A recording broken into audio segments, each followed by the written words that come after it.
इंदौर में बीते 2024 के आखिरी रात पर पुलिस द्वारा दुर्घटनाओं पर लगाम करने के साथ ही जांच पड़ताल और चेकिंग अभियान के दौरान 300 से अधिक शराब पीकर ड्रिंक एंड ड्राइव के प्रकरण बनाए गए हैं, जिससे साफ होता है कि तमाम जागरूकता अभियान के बावजूद वाहन चालक कितने लापरवाह हैं। दरअसल शासन प्रशासन सहित पुलिस विभाग और अन्य सामाजिक संगठन शराब और नशा करके वाहन चलाने से होने वाली दुर्घटनाएं और तमाम तरह के जागरूकता अभियान के बावजूद भी नववर्ष पर शहर के तमाम क्षेत्रों में जो आयोजित पार्टियां हुई थी उसमें शराबखोरी और नशाखोरी के बाद में वाहन चालक वाहन चलाते पाए गए। एनालाइज मशीन के माध्यम से की गई चेकिंग के दौरान additional police commissioner Amit Singh का कहना है कि 300 के करीब ड्रिंक एंड ड्राइव के केस शहर के विभिन्न थाना क्षेत्र में बनाए गए हैं। अमित सिंह का कहना है कि किसी तरह की कोई सड़क दुर्घटना नहीं हुई है और न ही किसी पार्टी में कोई बड़ा विवाद सामने आया है। पुलिस और अन्य समाजजनों की जागरूकता के कारण एक बेहतर माहौल में नए वर्ष को बनाया गया है, लेकिन जिस तरह से यह ड्रिंक एंड ड्राइव के आंकड़े सामने आ रहे हैं वह काफी चौंकाने वाले विषय है। पिछले दिनों पुलिस ने ऐसे ही चेकिंग के दौरान अधिक शराबखोरी करने वाले वाहन चालकों को पकड़ा था। फिलहाल पुलिस का कहना है कि 2025 की शुरुआत हो चुकी है। देखिए 300 से ज़्यादा ड्रंकन ड्राइविंग के प्रकरण दर्ज किए गए हैं। इसके अलावा लगभग 400 से ज़्यादा मोटर व्हीकल एक्ट की विभिन्न जो सेक्शंस हैं उसमें कार्रवाइयाँ की गई हैं, समन शुल्क वसूले गए हैं। उद्देश्य बहुत ही स्पष्ट था कि नव वर्ष लोग जश्न मनाएं, लेकिन जश्न में कहीं भी हुड़दंग जैसी चीज़ें ना हों, सार्वजनिक जो सुरक्षा है उसको कोई चुनौती ना मिले, महिलाएं और बच्चियों का जो सड़क पर चलना हो वो सुरक्षित रहे, किसी भी तरीके से उनके साथ कोई अपराध ना घटित हो। ये पूरी ट्रेनिंग पूरा एक हमारा टारगेट था। सीपी साहब के निर्देश में लगातार सीपी साहब ने मीटिंग लेकर जो फील्ड के ऑफिसर्स थे उनको निर्देशित किया था।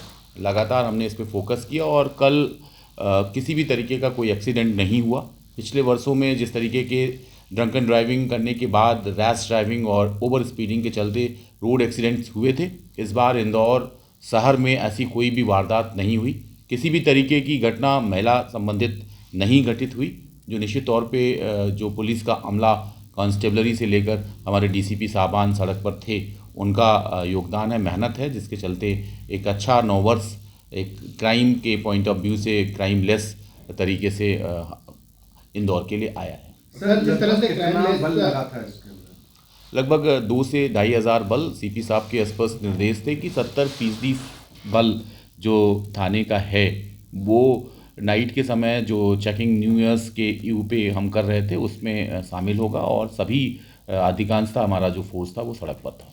सर, एक और सवाल ये था कि जिस तरह से आज के क्राइम की नो एफआईआर हुई, तो आने वाले साल में भी, मतलब आज साल की शुरुआत हुई, तो आने वाले दिनों में भी इसी तरह से क्राइम का स्तर नीचे गिरता जाएगा? देखिए क्राइम का स्तर गिरने का इससे कोई सरोकार नहीं है।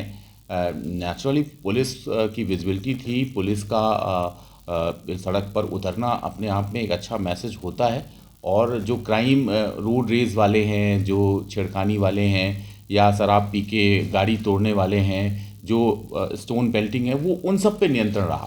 क्योंकि अमूमन हमने ये जो व्यवस्था लगाई थी वो पिछले दिनों जो वारदात हुई थी उनकी एनालिसिस के बाद लगाई थी कि कौन सी घटनाएं न्यू ईयर्स पे होती है, रात के समय होती है, क्लब कल्चर जो इंदौर में है उससे जुड़े हुए जो अपराध हैं उसको हमें कैसे न्यू ईयर पे रोकना है। ये उसका परिणाम है कि अपराध बिल्कुल नहीं हुए।